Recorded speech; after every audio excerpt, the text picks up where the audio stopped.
Na na na na na na na na na.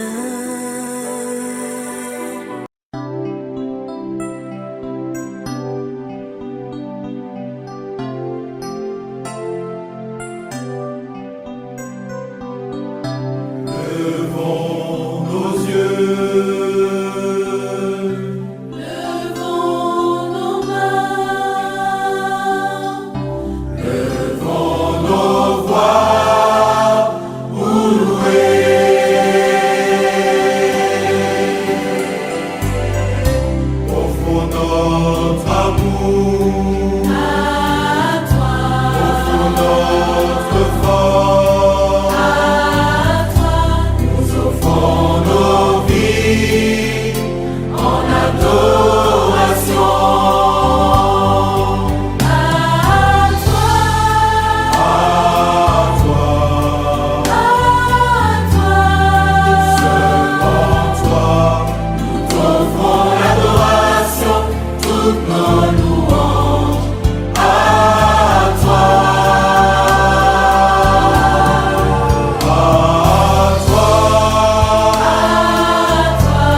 Nous remercions le Seigneur ce matin encore pour cette grâce qu'il nous a faite pour que nous soyons là, nous puissions nous retrouver ici.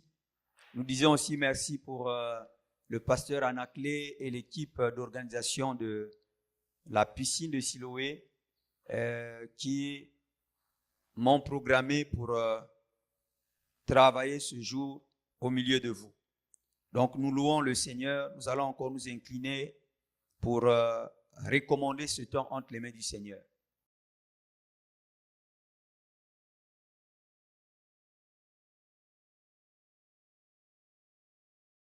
D'âge en âge, sans début ni fin, tu es le rocher des siècles, Seigneur. Ton nom est éternel, tu ne changes pas. Tu es resté le même. Des peuples et des rois sont passés, éternels, mais toi, tu es toujours le même. Oui, Seigneur, toutes choses passeront, mais ta parole restera éternellement. Toi, tu demeures éternellement. Ce matin, nous célébrons ta présence. Saint-Esprit, nous te confions ces moments. Nous voulons nous abandonner à toi seul, sachant que nous sommes venus te rencontrer avec nos attentes. Tu vois les attentes du cœur de ton peuple. Saint-Esprit, glorifie le Père. Saint-Esprit, sois à l'œuvre. Saint-Esprit, prends la charge de ces instances. Prends les rênes de ces moments et conduis toutes choses au milieu de nous, car nous dépendons de toi. Nous ne sommes rien sans toi. Nous ne pouvons rien faire sans toi. La force, le pouvoir, l'autorité, toutes choses nous viennent de toi. Nous nous abandonnons à ta grâce. Au nom de Jésus. Amen. Comme je disais, nous glorifions le Seigneur ce matin pour cette faveur. Et c'est aussi une très grande responsabilité de se tenir devant un grand peuple, qui est la communauté apostolique Impact. Alors ce matin, nous allons partager quelque chose. Et le titre de mon exhortation de ce matin est que je ne suis pas venu apporter la paix, mais l'épée. Je ne suis pas venu apporter la paix, mais l'épée. Ce sont les paroles de notre Maître Jésus. Bien-aimés, nous devons savoir que quand nous venons au monde, à la naissance et à un âge donné, peut-être pas trop petit, trop bébé, mais à un âge donné, cela dépend de tout un chacun, puisque nous avons perdu dès le départ l'image de Dieu. La Bible dit que Dieu nous a créés à son image et à sa ressemblance. Mais le fait que l'homme, Adam et Ève, sont tombés dans le péché, cette image, nous l'avons perdue. Parce que l'image n'est pas ce que nous voyons physiquement, mais ce qui est spirituel. Nous avons perdu l'image de Dieu à cause du péché. Nous sommes dans la plupart des cas, où nous devenons dans la plupart des cas des amis du diable. Donc lorsque nous naissons comme des amis du diable. Je crois que vous êtes tous d'accord avec moi. Nous naissons tous comme des amis du diable, par le fait que tous, nous recevons un formatage. Nous sommes nés déjà dans le péché. Et nous recevons, en plus du péché d'Adam, nous recevons un formatage de notre homme intérieur. Et ce formatage, c'est Satan qui le fait, c'est le monde qui le fait, c'est Babylone. Et ce travail de formatage fait par Babylone impacte notre vie extérieure. Intérieure d'abord, et puis le travail qui est fait vient maintenant s'extérioriser. Nous avons donc perdu notre ressemblance à Dieu. Et alors, nous sommes à ce moment configurés au modèle de Babylone. Ce qui nous pousse à aimer le monde et tout ce qui est dans le monde. Donc mon frère, quand tu nais, ce n'est pas étonnant qu'en grandissant, nous avons tendance à aimer le monde. C'est un formatage. Nous avons tendance maintenant à embrasser les choses du monde, à rechercher tout ce qui est dans le monde. Et nous connaissons tous ce que dit 1 Jean 2,15. 1 Jean 2,15 jusqu'au verset 16 nous dit « N'aimez pas le monde, ni ce qui est dans le monde. Si quelqu'un aime le monde, l'amour du Père n'est pas en lui. » Donc déjà, Dieu lui-même, il nous donne un avertissement pour nous dire « Attention, vous êtes dans le monde, mais n'aimez pas le monde. Ne faites pas ce qui est dans le monde. » Mais la plupart des cas, nous sommes aspirés par le monde parce que nous sommes charnels. La Bible dit que Dieu nous a créés à partir de la terre. Et tu es poussière, comme l'a dit le Seigneur, tu retourneras à la poussière. Ce qui fait que nous sommes attachés à la terre. Nous voulons faire comme le monde le veut. Nous voulons satisfaire les plaisirs de la chair. Nous voulons satisfaire les désirs du monde qui existent. Le verset se dit, en effet, tout ce qui est dans le monde, écoutez ce qui est dans le monde. Et ce sont les choses que nous devons ne pas embrasser.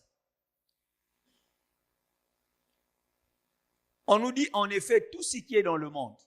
On les cite. La convoitise qui est dans l'homme, la convoitise des yeux et l'orgueil dû aux richesses. Vient non du Père, mais du monde. On nous dit la convoitise qui est dans l'homme. Donc, l'homme aime convoiter. La convoitise des yeux et l'orgueil dû aux richesses. Le fait que tu regardes, tu convoites.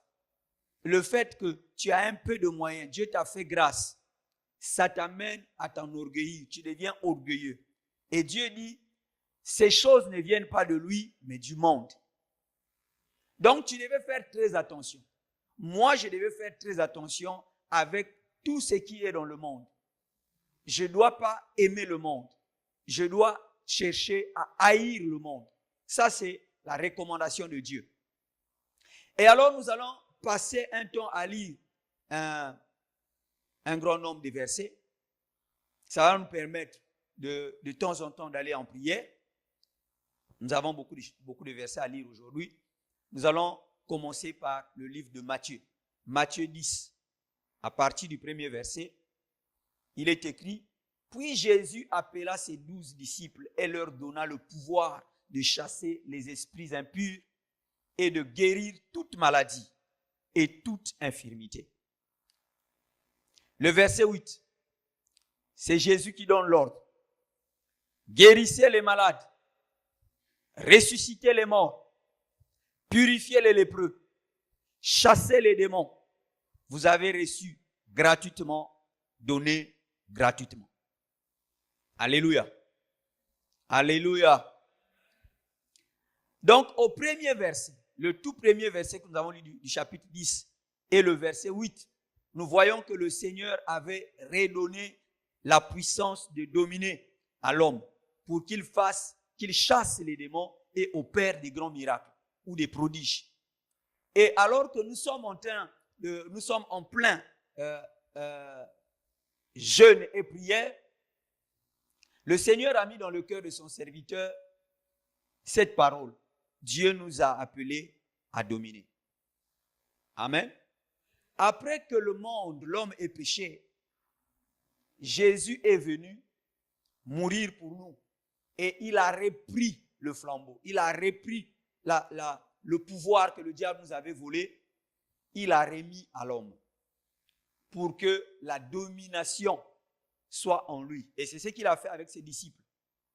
N'oubliez pas que Jésus déjà anticipe. Il n'est même pas encore mort, ni ressuscité. Quand il a dit aux disciples, allez. Donc le pouvoir nous est déjà remis. C'est pour cette raison que ce matin déjà, tu vas faire une déclaration de foi. Tu vas déclarer avec foi. Crois que ce que tu dis, c'est ce qui va se faire. C'est ce qui va s'accomplir. Alléluia. Donc si cela ne te dérange pas, tu peux te mettre debout. Nous allons déclarer ensemble. Vous qui êtes en ligne, vous pouvez ouvrir votre micro afin qu'ensemble nous puissions faire cette déclaration. Je déclare que j'ai le pouvoir Je déclare que j'ai le pouvoir. Je déclare que j'ai le pouvoir. Je déclare que j'ai le pouvoir. Guérir les maladies. De guérir les maladies. De ressusciter les morts. De ressusciter les morts. De chasser les démons. De chasser les démons. De purifier les lépreux. De purifier les lépreux. Maintenant que tu as déclaré ces paroles, tu vas exercer cette réalité en toi. Maintenant, tu exerces ton autorité. Tu vas t'élever. Tu vas commencer à déclarer ce que toi-même tu viens de déclarer ce matin. Tu vas refuser toute convoitise qui est dans le monde. Les yeux qui nous amènent à l'orgueil, qui nous amènent à convoiter et à tomber dans le péché. Tu vas refuser. Tu vas demander à Dieu, Seigneur, ferme mes yeux à tout ce qui ne te glorifie pas. Élève ta voix et commence à exercer l'autorité que Dieu t'a donnée. Alléluia. Père, tu nous as donné l'autorité. Nous avons l'autorité. Guérir les maladies. Guérir les malades, c'est notre pouvoir. Susciter les morts est notre pouvoir. Chasser les démons, tu nous l'as donné comme pouvoir. Prier les lépreux, Seigneur, c'est ce que tu nous as demandé. Au nom de Jésus-Christ de Nazareth, donc tout esprit, toujours, éternel, me pousser, aimer le monde, à m'attacher à la chair, éternel, et aux choses qui sont dans le monde. Convoitise qui est dans l'homme, la convoitise des yeux, l'orgueil du haut richesse, je chasse tous ces esprits, je repousse les ténèbres. Père de gloire, l'autorité m'a été donnée afin de dominer, je domine, Seigneur. Domination, Père éternel. Et la domination, j'ai reçu la domination. L'exaucer, Père, afin que l'ennemi lève, l'ennemi, le combat, dans la confusion. Au nom de Jésus. Merci Seigneur. Merci Jésus. Au nom de Jésus. Amen. Amen. Nous pouvons nous asseoir. Donc nous continuons la lecture toujours dans Matthieu 10. Nous passons au verset 16. Voici que je vous envoie comme des brebis au milieu des loups. Soyez donc prudents, comme les serpents, et simples comme les colombes. Voyez-vous, j'ai dit qu'au début, quand nous naissons, nous sommes les amis du diable. Et nous voyons ici, Jésus est en train de faire un travail, un nouveau travail avec ses disciples. Il est en train de leur communiquer les choses.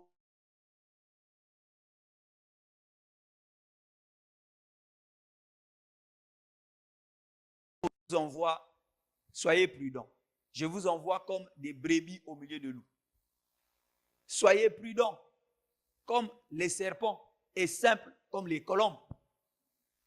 Et ça, c'est la recommandation de notre maître. Le verset 17 dit, méfiez-vous des hommes, car ils vous livreront aux tribunaux et vous fouetteront dans les synagogues. Dieu dit, méfiez-vous des hommes. Au lieu de dire à ses disciples, attention, il y a les démons qui sont là-bas. Il a tiré la sonnette d'alarme sur les hommes. Là où je vous envoie, faites attention à ces hommes. Méfiez-vous des hommes. Et la Bible nous dit, nous ne devons pas nous confier à l'homme. Malheur à celui qui se confie à l'homme.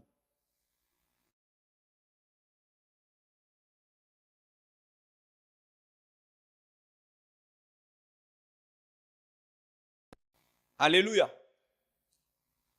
Dieu nous a donné le pouvoir sur les démons, mais pas sur l'homme. Amen. Hein? N'oublions jamais ça. Dieu nous a donné le pouvoir sur les démons et non pas sur les hommes. Et il est important que nous puissions comprendre cela. Il est très important que nous comprenions cela. Méfiez-vous des hommes, dit le Seigneur. Donc fais attention à toi. Ne te laisse pas emporter par les hommes. Fais attention parce que l'homme a le pouvoir de t'induire dans les erreurs.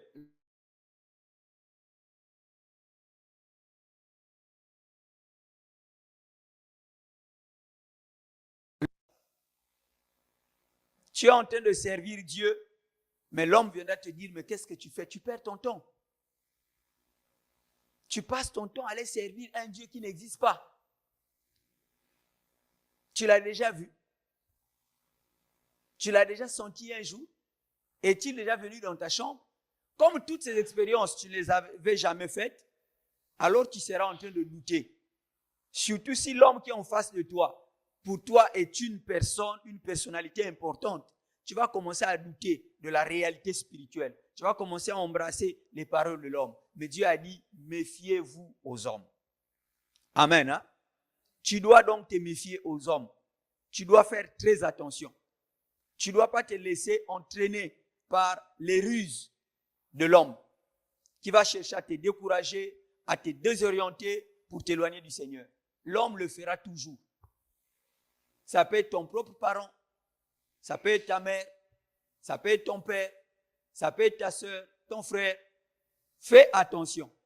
Il y a des gens sur qui tu as confiance. Pour toi, quand cette personne te parle, c'est comme si c'est Dieu qui t'a parlé. Fais attention. Alléluia. Beaucoup de gens se comportent comme ça. Quand sa maman parle ou son papa parle, qu'il soit païen ou pas, il a une considération de la parole de son papa ou de sa maman plus que la parole de Dieu. Et vous voyez que dans la vie ou dans sa vie à lui, il a tendance à vouloir citer ce que ses parents lui ont dit. À moi, mon père. C'est difficile. Il est chrétien, mais il ne dit pas Dieu m'a dit. Il dit mon père m'a dit. Il a pour référence sa maman ou son papa. C'est très dangereux. Le Seigneur Jésus nous a dit, méfiez-vous aux hommes. Faites attention. Le verset 18. À cause de moi, vous serez conduits devant des gouverneurs et devant des rois pour leur apporter votre témoignage et à eux et aux non-juifs. N'oubliez pas le titre. J'ai dit, le Seigneur avait dit, je ne suis pas venu apporter la paix, mais l'épée. Et nous sommes en train de nous rapprocher petit à petit. Au verset 19, mais quand on vous fera arrêter, ne vous inquiétez ni de la manière dont vous parlerez, ni de ce que vous direz. Ce que vous aurez à dire vous sera donné au moment même. Dieu est en train, le Seigneur Jésus est en train de nous réconforter comme il le faisait avec ses disciples. Il savait que les choses vont venir. Et tu dois le savoir que les choses viendront. Et ce que toi tu as fait, c'est d'obéir. Ne t'inquiète pas. Parce qu'un jour tu passeras. On t'arrêtera à cause du Seigneur. On t'interpellera à cause du Seigneur. Mais il a dit, ne crains rien. Quand on va t'interroger, tout ce que tu auras à dire, je te mettrai ça à cœur. Tu parleras. Et certainement, si Dieu dit ça, le Seigneur dit ça, c'est que tu vas convaincre les cœurs de ces gens quand tu parleras. Alléluia. Alléluia. Le verset 20 maintenant. En effet, ce n'est pas vous qui parlerez. C'est l'Esprit de votre Père qui parlera en vous. Alléluia. Ça, c'est les miracles que le Seigneur a déjà disposés pour nous. Il a dit, ce n'est pas toi qui parleras. Tu ouvriras justement ta bouche pour répondre certainement à des questions, mais c'est l'Esprit de votre Père qui parlera en vous. Bien-aimés, nous avons besoin de l'Esprit. Nous avons besoin du Saint-Esprit. Alléluia. Rappelez-vous que depuis un certain temps, le pasteur ne cesse de nous demander d'aller lire Actes 1, verset 8. Là où le Seigneur a dit que nous recevrons une puissance lorsque le Saint-Esprit viendra sur nous et vous serez mes témoins. Nous avons besoin du Saint-Esprit en nous. Alléluia.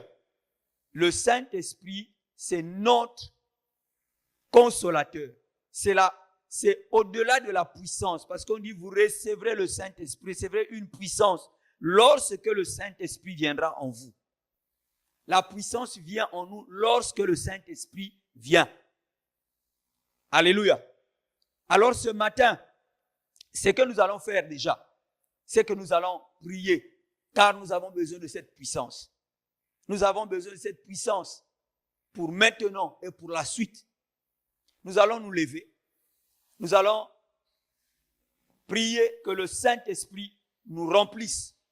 Nous allons demander à Dieu que le Saint-Esprit puisse nous remplir, que le Saint-Esprit délie nos langues, que le Saint-Esprit active le parler en langue, que ceux qui sont baptisés, je demanderai à ceux qui sont baptisés du Saint-Esprit, alors eux, ils parleront en langue.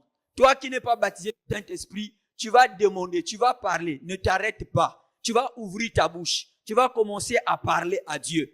Dieu a dit, vous recevrez une puissance. Le Seigneur a fait la promesse et il a réalisé dans quelques jours avec les disciples qui attendaient dans la chambre haute. Quand il avait dit, quelques jours seulement se sont passés et le vent de la Pentecôte a soufflé sur le peuple de Dieu qui était dans la chambre haute. On dit que des langues semblables à des langues de feu se sont posées sur leur tête et se mirent à parler en diverses langues. Donc toi qui parles les gens en langue, tu peux parler en langue. Ceux qui ne parlent pas en langue, tu vas crier vers ton Dieu. Demandons que le Saint-Esprit te remplisse. Demandons que la puissance du Saint-Esprit commence à élever ta voix. Commence à élever ta voix. Commence à prier. Commence à prier. Commence à prier. Commence à prier. Parle à ton Dieu. Ne te retiens pas. Ouvre ta bouche. Ouvre ta bouche et parle au Seigneur. On te demande de parler. On ne te demande pas de murmurer. Commence à parler. Commence à demander que le Saint-Esprit vienne dans ta vie. Que le Saint-Esprit te remplisse. Que le Saint-Esprit te remplisse. Que le Saint-Esprit puisse te remplir maintenant. Élève ta voix. Commence à prier. Commence à parler. Toi qui es en ligne, tu peux ouvrir ton micro. Commence à prier. Ne te retiens pas. Commence à prier.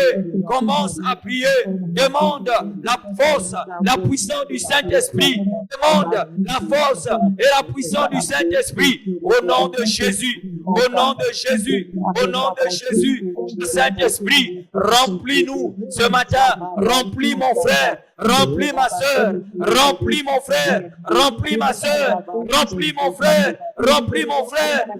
De ta puissance, ton onction. Maintenant, délie les langues. Active le parler en langue. Au nom de Jésus, que la puissance du Saint-Esprit te visite, mon frère. Que la puissance du Saint-Esprit descende sur toi, ma soeur. Au nom de Jésus. Au nom de Jésus. Au nom de Jésus. Parle à ton Dieu, parle. Parle, ne te retiens pas. Ouvre ta bouche. Sois en train de parler. Sois en train de parler.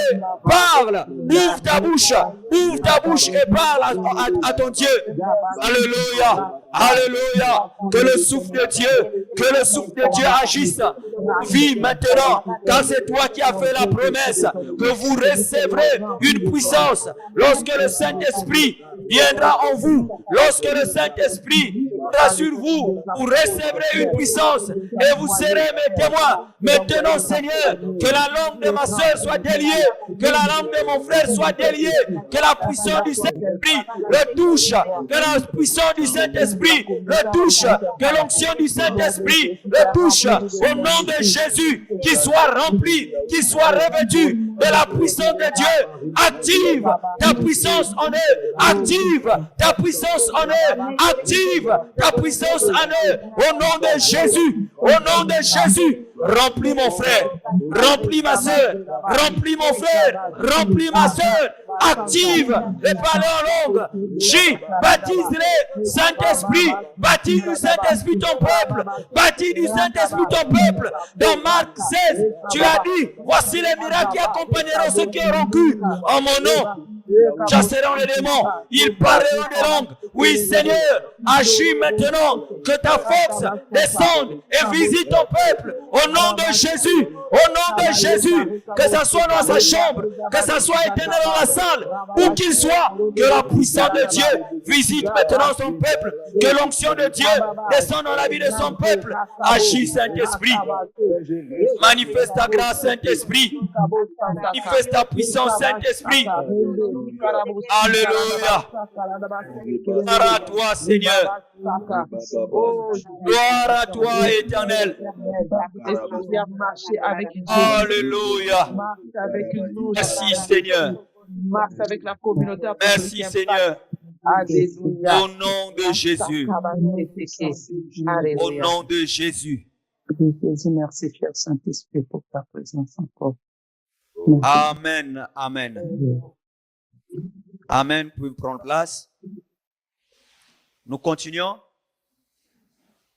Toujours dans l'avertissement, je disais, nous avons besoin de l'Esprit pour comprendre les choses de Dieu, pour saisir la portée de chaque parole que Dieu nous dit, que le Seigneur Jésus nous apporte. Nous avons besoin du Saint-Esprit pour comprendre cela. Le verset 20, toujours chapitre 10. En amont, on nous a dit, le Seigneur Jésus disait, faites attention aux hommes. Le verset 20 dit ceci. Le frère livrera son frère à la mort et le père son enfant. Les enfants se soulèveront contre leurs parents et les feront mourir. Grave. L'homme est compliqué. Ces jours-ci, j'étais en train de causer avec les amis et puis j'étais surpris d'entendre que il y avait un musicien, on avait un musicien ici qui était mort, mais c'est son propre fils qui l'avait égorgé. Ah, j'ai été choqué, étonné. J'ai dit quoi? Ils m'ont dit son propre fils l'avait égorgé. Il a égorgé et il l'a enfermé dans la maison. Les gens cherchaient le papa, ils ne le trouvaient pas. Il a commencé même à pourrir dans la maison. Extraordinaire. Les enfants livreront leur père. Ils tueront les pères. Alléluia. Faites attention aux hommes. Le verset 22. Vous serez détestés de tous à cause de mon nom. Mais celui qui persévérera jusqu'à la fin sera sauvé. Alléluia. Tu dois persévérer jusqu'à la fin. Celui qui persévérera jusqu'à la fin sera sauvé. Dieu ne veut pas que quand les difficultés arrivent, quand les problèmes arrivent, quand la persécution viendra, quand tu trouveras que ça ne marche plus bien, que tu abandonnes. Dieu ne veut pas de ça. Parce que tous nous avons reçu la même invitation, la même mission. Quand Jésus a dit aux disciples, je vous envoie, toi aussi, moi aussi, nous sommes envoyés. Alléluia. Et comme nous sommes envoyés, à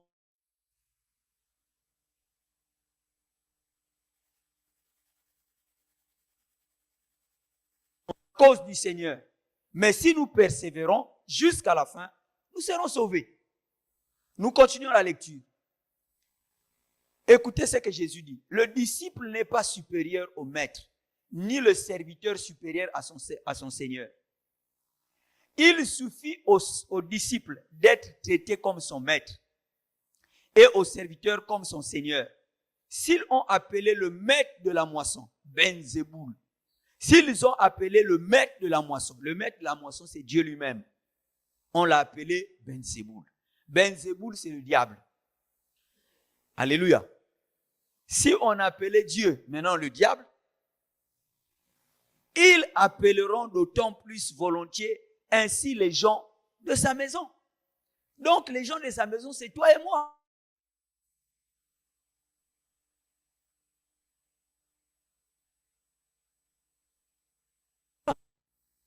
On t'appellera comme ça, mais ça ne doit pas te déstabiliser. Tout ceci arrive parce que tu as accepté le maître.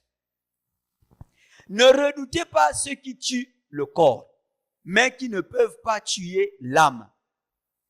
N'ayez pas peur d'eux. Redoutez ou ayez peur plutôt de celui qui peut faire périr l'âme et le corps en enfer. l'homme pourra t'empêter devant toi, n'aie pas peur.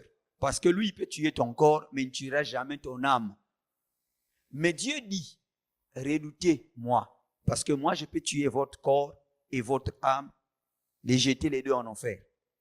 C'est pourquoi toute personne qui se déclarera publiquement pour moi, je me déclarerai aussi pour elle devant mon Père.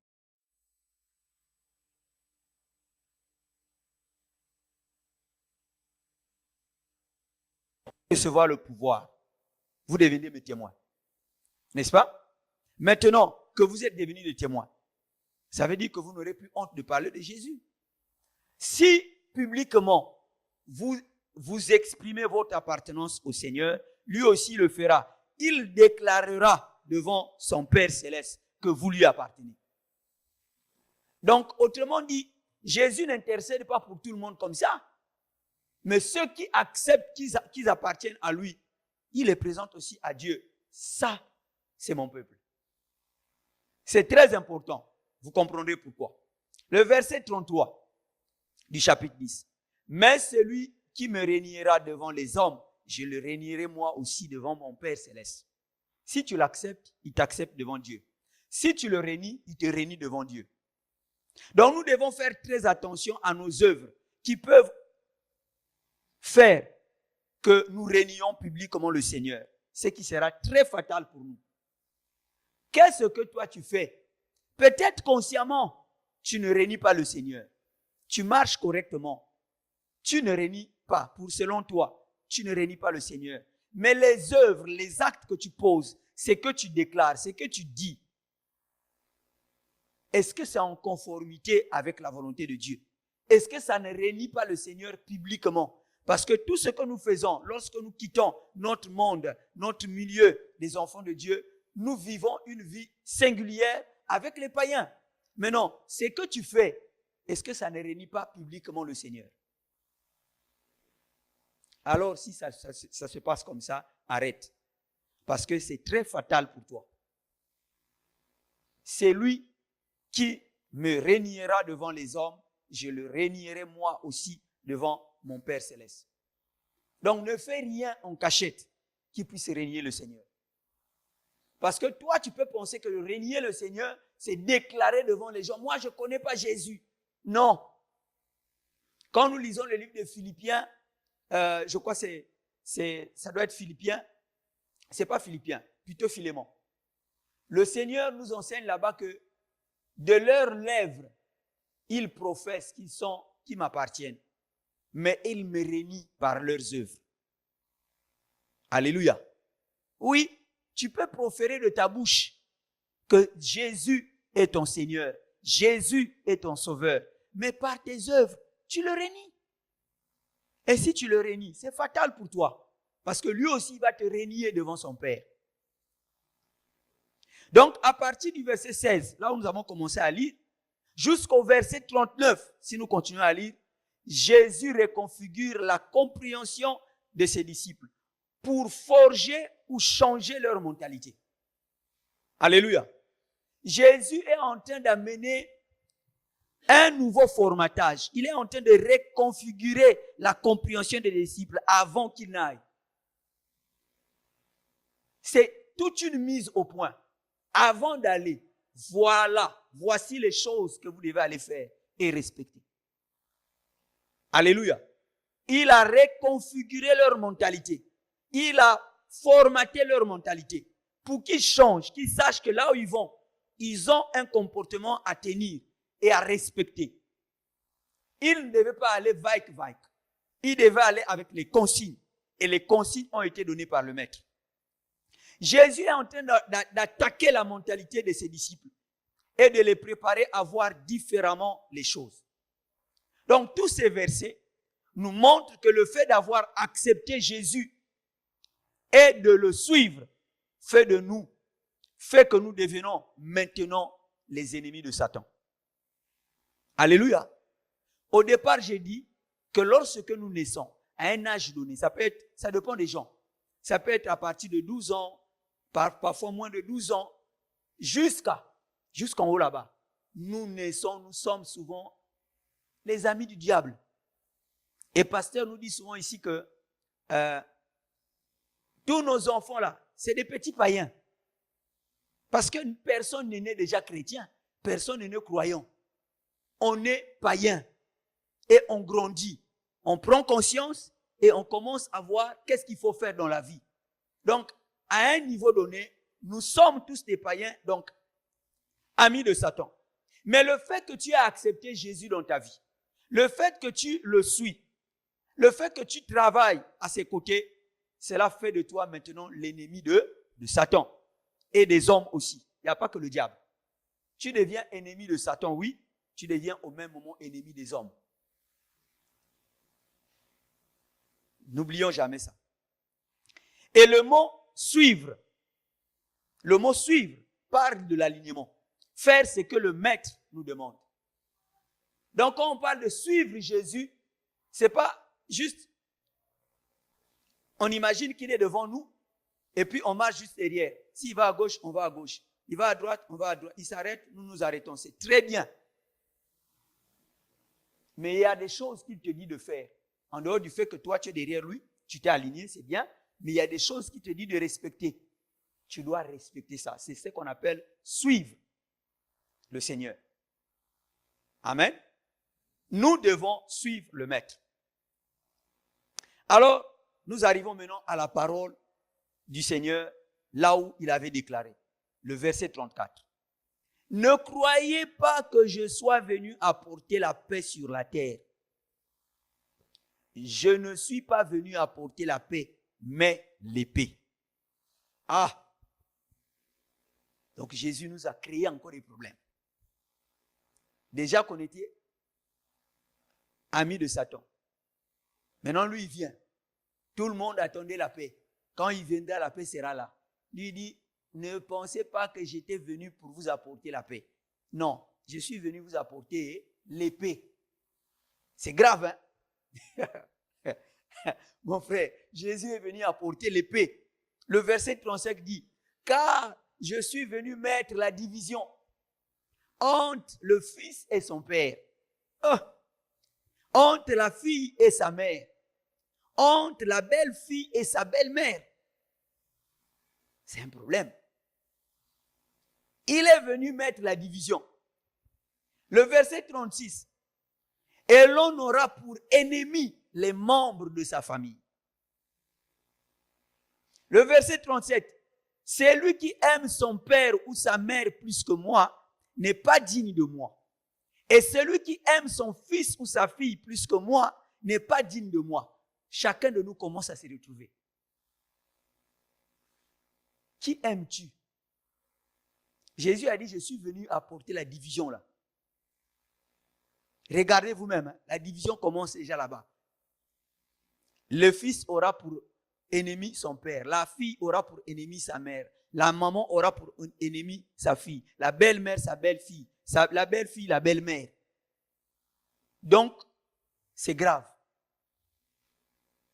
Et l'on aura pour ennemi les membres de sa propre famille. Souvent, ça nous arrive de comprendre que dans ta famille, on te hait. Et tu es souvent étonné. Ma propre famille, mais est comme ça. Ça, c'est pas normal. Jésus avait déjà dit ça. Tu aimerais que ce soit d'autres personnes qui te haient. Mais Jésus a dit, tu auras pour ennemi les membres de ta propre famille. Mais curieusement, ce sont les membres de ta propre famille que tu aimes plus. N'est-ce pas? Alors qu'en amont, Jésus t'a déjà averti. Et le verset 37 encore, il dit, celui qui aime son père ou sa mère plus que moi n'est pas digne de moi. Donc, il ne peut pas dire qu'il me suit. S'il aime son père ou sa mère, s'il aime son enfant, s'il aime sa fille ou son fils plus que moi, alors il ne peut pas dire qu'il me suit. Mon frère, il y a des moments où tu abandonnes l'œuvre de Dieu. Tu préfères que l'œuvre de Dieu chôme. Tu préfères qu'il y ait un vide là-bas. Parce que tu dois t'occuper de ton enfant. Parce que tu dois t'occuper de ton fils. Parce que tu dois t'occuper de ta fille. Parce que tu dois t'occuper de ton mari ou de ta femme. Parce que tu dois t'occuper de ton père ou de ta mère. Tu as oublié que Jésus a dit, celui qui aimera un autre homme plus que lui, il ne suit pas Jésus. Alléluia. C'est là où ça devient sérieux, mon frère. C'est là où nous comprenons le sens de l'épée. Jésus est venu apporter l'épée, non la paix. La paix, c'est ce que nous forçons nous-mêmes. Non, je dois d'abord m'occuper de lui. Dieu comprend. Le Seigneur comprend qu'il est dans le besoin. Donc, je fais d'abord. Tu n'es pas en train de respecter ce que Jésus nous a demandé. Le verset 38. Celui qui ne prend sa croix et ne me suit pas n'est pas digne de moi. À quel moment tu vas prendre ta croix?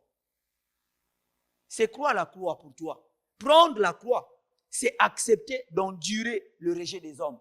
Là où les gens disent, mais comment tu peux faire ça? Alors que tout le monde sait que même si tu ne vas pas à l'église, ce que tu es en train de faire est correct. Tu préfères le jugement des hommes, l'approbation des hommes que l'approbation de Dieu. Donc, lorsque tu acceptes d'endurer le rejet des hommes, de rencontrer toutes sortes de problèmes à cause de ton appartenance à Christ, tu es en train de porter ta croix. Ne refuse jamais de porter ta croix. Non, à cause de Jésus là, je suis en train de vivre. Mon bien-aimé, j'aimerais sonner l'alarme dans ta conscience. Si tu as accepté Jésus dans ta vie et que depuis que tu l'as accepté, tu mènes une vie correcte dans le sens où tu n'es pas persécuté, tu n'as pas de problèmes dans ta famille, surtout si tes familles sont des païens. Si tes parents sont des chrétiens, c'est un peu différent. Mais si ta famille, les parents sont des païens, ta maman païenne, ton père païen, ou tu es chez ton oncle, ton petit frère ou ton grand frère, ils sont des païens. Si tu mènes une vie où il n'y a pas de persécution autour d'eux, questionne-toi si tu as vraiment accepté Jésus dans ta vie. Fais attention à ça. Ce ne sont pas des choses qui trompent. Jésus a dit, je suis venu apporter la division. Le fait que toi, tu as accepté Jésus, tu vas vivre, tu vas porter ta croix. Et Jésus dit, c'est lui qui ne prend pas sa croix et ne me suit pas, n'est pas digne de moi. Tu dois porter la croix. Tu dois vivre la réalité. Alléluia. J'espère que vous êtes en train de bien suivre. Alors, nous lisons le verset 39. Celui qui conservera sa vie la perdra. Et celui qui perdra sa vie à cause de moi la retrouvera.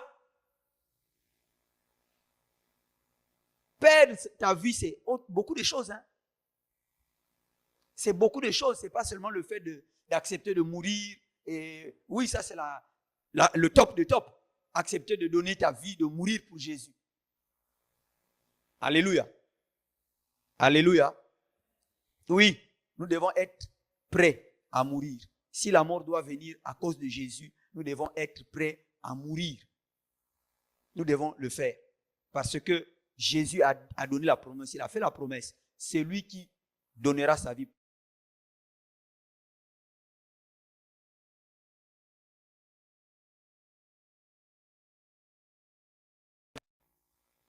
Donc, il faut que tu acceptes de donner ta vie.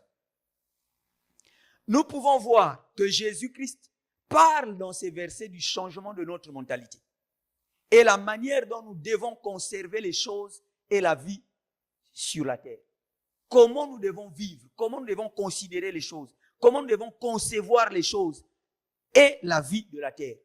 Jésus est en train de donner une ligne de conduite, la voie à suivre, un guide pour que notre mentalité ne corresponde pas à la mentalité du monde.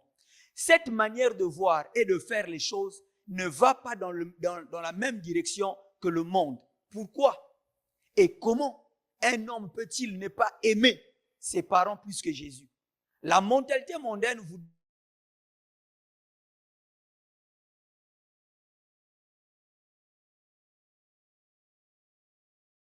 diable. Le diable aimerait toujours nous amener à comprendre que c'est d'abord ta famille, Dieu c'est après. C'est d'abord ton parent, c'est d'abord ta fille, c'est d'abord ton fils, Dieu c'est après. Ça c'est que le diable a toujours amené dans notre conscience. Ce qui crée un choc de mentalité. Parce que Jésus ne veut pas que les choses se passent comme ça. Tu dois aimer ton Dieu en premier. Ça crée le choc de mentalité. Et alors nous rencontrons la guerre et nous sommes en contradiction avec la mentalité babylonienne. Si nous appliquons ce que Dieu nous dit, nous rentrons automatiquement en guerre. Cette fois-ci, nous ne sommes plus les amis de Satan. Nous rentrons maintenant dans la guerre avec lui parce que nous devenons maintenant des amis de Dieu et nous sommes maintenant des ennemis.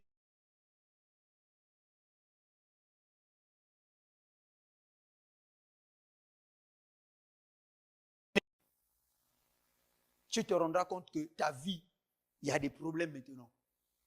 Jésus a fait la promesse. Je suis venu apporter l'épée. Luc 12, versets 51 à 52. Pensez-vous que je sois venu apporter la paix sur la terre? Non, vous dis-je, mais la division. La division. En effet, désormais, s'il y a 5 personnes dans une famille, elles seront divisées, 3 contre 2 et 2 contre 3. La division sera là. Le verset 53 dit, le père contre le fils et le fils contre le père, la mère contre la fille et la fille contre la mère, la belle-mère contre la belle-fille et la belle-fille contre la belle-mère. La division totale.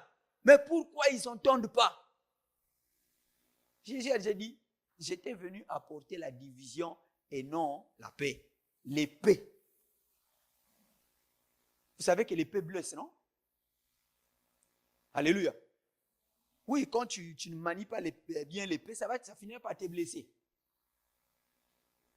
Alors, lorsque Jésus disait qu'il venait non pas apporter la paix, mais l'épée, il voulait parler de quoi en réalité? Nous savons que l'épée, c'est la parole de Dieu, n'est-ce pas? Nous sommes conscients que la parole de Dieu est appelée l'épée de l'esprit. Alléluia. La parole de Dieu, c'est l'épée de Dieu, c'est l'épée de l'esprit, qui aujourd'hui peut et divise encore plusieurs personnes. Les relations sont rompues dans les familles et la société à cause de cette épée. Il y a des enfants qui ont reçu des paroles de leurs parents, alors tu prends la décision aujourd'hui. Puis, ou c'est ton Dieu, ou c'est moi. Il y a des femmes qui ont reçu des menaces. Tu décides à partir de ce jour. Ou c'est Dieu, ou c'est moi. On est en train de te dire, ou c'est la parole, ou tu gardes l'épée, ou tu veux la paix. Tu dois choisir. Tu veux la paix, tu t'éloignes de Dieu. Tu veux l'épée, tu t'approches de Dieu. Alléluia. C'est très important. Parce que la parole de Dieu est en train de diviser. C'est à cause de ça que nous avons des problèmes. Lorsqu'elle est venue, la Bible dit ceci. Au commencement était là la parole. Et la parole était avec Dieu. Et la parole était Dieu. N'est-ce pas? Cette parole-là, quand elle vient en toi, elle crée des tumultes dans le monde de l'esprit. Elle n'amène pas la paix. Elle amène les troubles dans le monde de l'esprit. Lorsqu'elle est venue sur la terre, la Bible dit que les siens ne l'ont pas reconnue. La division est arrivée en Israël au milieu du peuple de Dieu. La minorité avait cru en Jésus et le suivait. Et la majorité a rejeté l'épée de l'esprit, c'est-à-dire la parole de Dieu. Et c'est ce que Éphésiens 6, le verset 17 dit. Faites aussi bon accueil au casque du salut et à l'épée de l'esprit, c'est-à-dire la parole de Dieu. Nous devons accueillir la parole de Dieu. C'est l'épée que Jésus a apportée. Mais c'est cette épée qui te donne de vaincre. Alléluia. Si tu acceptes l'épée dans ta vie, tu vaincras. Tu combattras non pas pour la victoire, mais tu combattras toujours dans la victoire. Alléluia. Tu combattras non pas pour la victoire, mais tu combattras pour la victoire. On va se mettre debout, on va commencer à faire cette déclaration. Alors que tu es devenu enfant de Dieu, tu es devenu ami de Dieu, tu as accepté Jésus dans ta vie, tu lui as donné ta vie. Maintenant, l'épée est venue. L'épée commence à diviser les choses. L'épée commence à amener les choses que toi, tu n'attendais pas à cela. Tu crois que depuis que tu as accepté Jésus, c'est devenu maintenant plus coriace, plus difficile, alors que c'est le Dieu est en train de te dire, je suis là avec toi. Tu vas déclarer, je déclare et je prophétise. Je déclare et je prophétise que je demeurerai dans la voie de Dieu. J'accepte l'épée de l'esprit. J'accepte la vie que Jésus me donne. Je rejette tout ce qui est de moi-même. Tout ce qui est de Babylone. Je rejette cela. Au nom de Jésus, je me libère de la vie mondaine. Je me libère de toute influence de la terre. Je me libère de toute attraction de la terre. Et je saisis les voies de Dieu. J'embrasse l'épée. J'embrasse l'épée. Je n'ai plus peur de l'épée. Car avec l'épée, je vaincrai. J'ai la victoire. J'ai la victoire sur mes ennemis, sur mes adversaires. J'ai la victoire sur la maladie, sur la mort. Car je tiens l'épée. Je tiens l'épée de l'esprit. Combat dans la victoire. Au nom de Jésus. Au nom de Jésus. Déclare encore ces paroles. Déclare encore. Prie encore pour cela. Oui, Seigneur, je saisis l'esprit. Je saisis l'épée de l'esprit qui est ta parole. Père, avec cette parole, oui, je serai divisé avec les hommes, mais lié à toi pour toujours.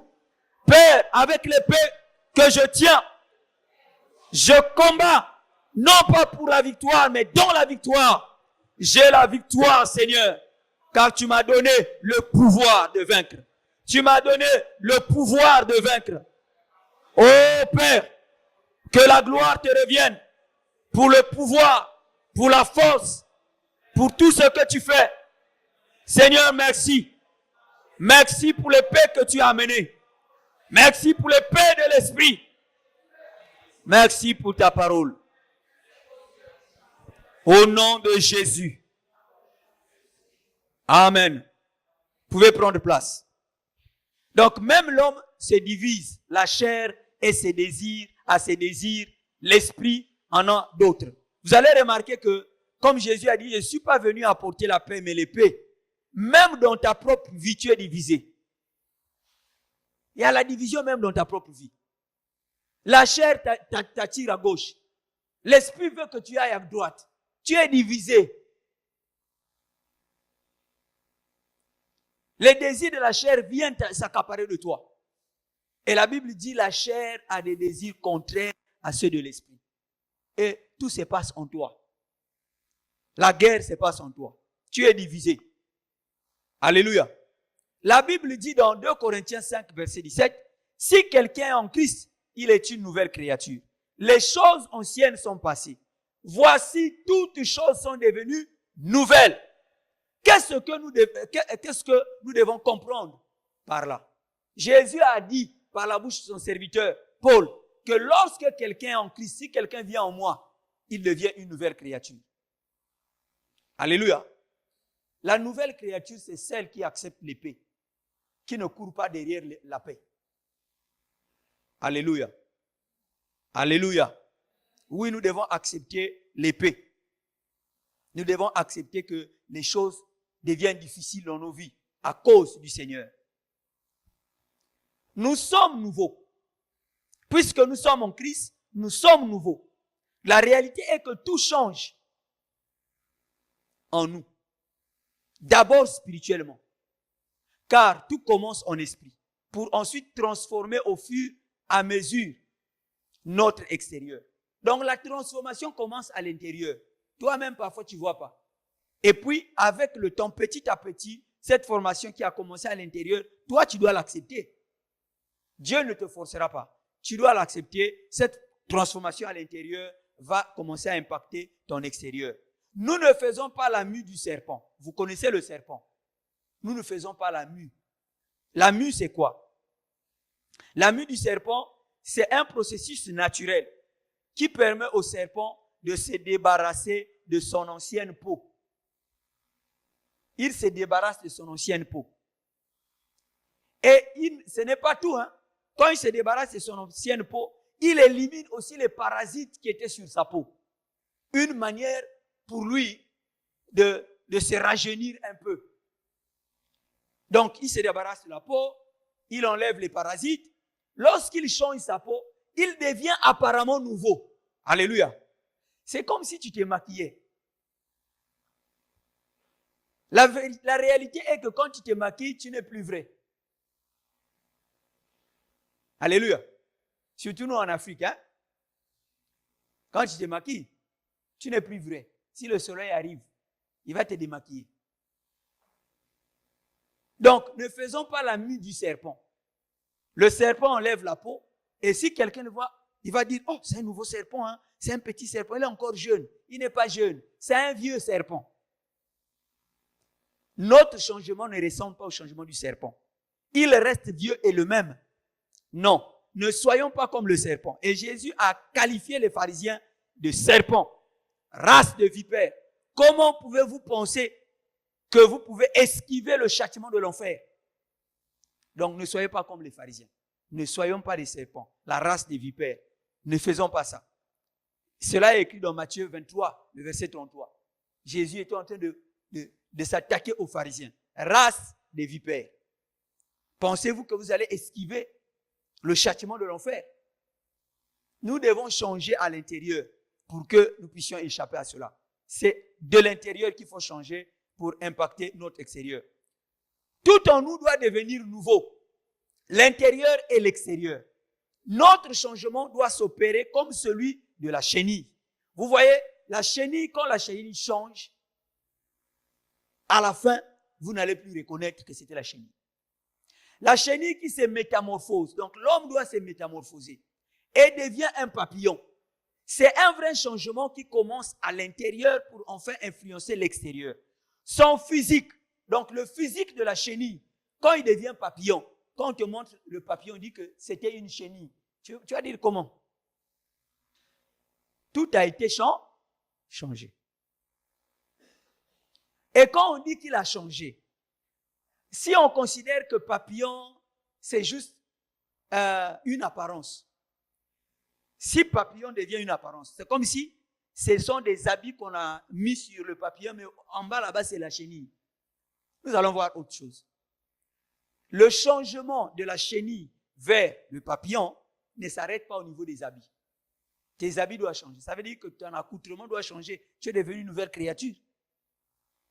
Ton extérieur, ta manière de te comporter, ce que tu mets, ça doit changer. Parce que la chenille, quand tu la vois, elle est très différente extérieurement du papillon. Ça ne s'arrête pas là.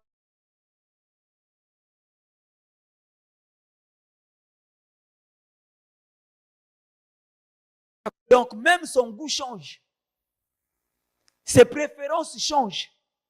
Donc, si toi, tu es en Christ, tu deviens une nouvelle créature. Tes préférences automatiquement doivent changer. Tu dois comprendre ça automatiquement. Si toi, pour manger, tu devais aller voler, tu ne dois plus voler. Tu dois chercher à manger une nourriture saine qui n'a pas été volée. Les goûts du papillon changent par rapport au goût de la chenille. Le changement est total, holistique. Tu dois totalement changer. Voilà les paix que Jésus amène dans nos vies pour séparer le bien et le mal. C'est très douloureux, c'est difficile, mais il faut l'accepter ainsi. Bien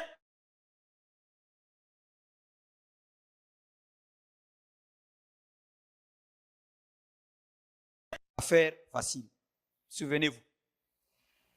Pour que Jésus aille à la croix, accepter la mort pour toi et moi, ce n'était pas une affaire facile. Souvenons-nous du jardin de Gethsémani.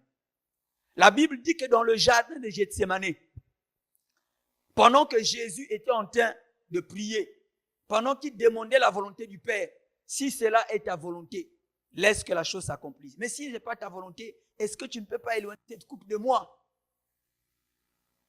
Et la Bible dit que sa sueur s'est transformée en grumeaux ou en gouttelettes de sang.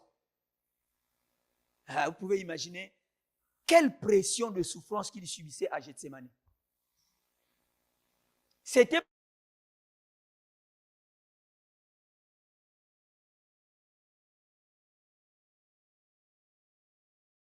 difficile, c'était dur, c'était l'étape la plus difficile. Il pouvait renoncer. Et nous, on serait foutus pour le bon.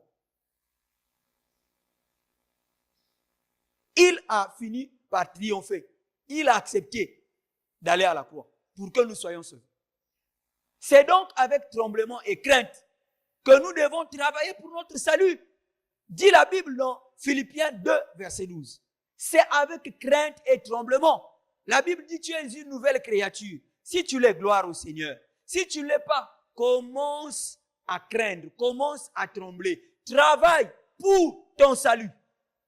Alléluia. Travaille pour ton salut. Car le changement, c'est pour maintenant.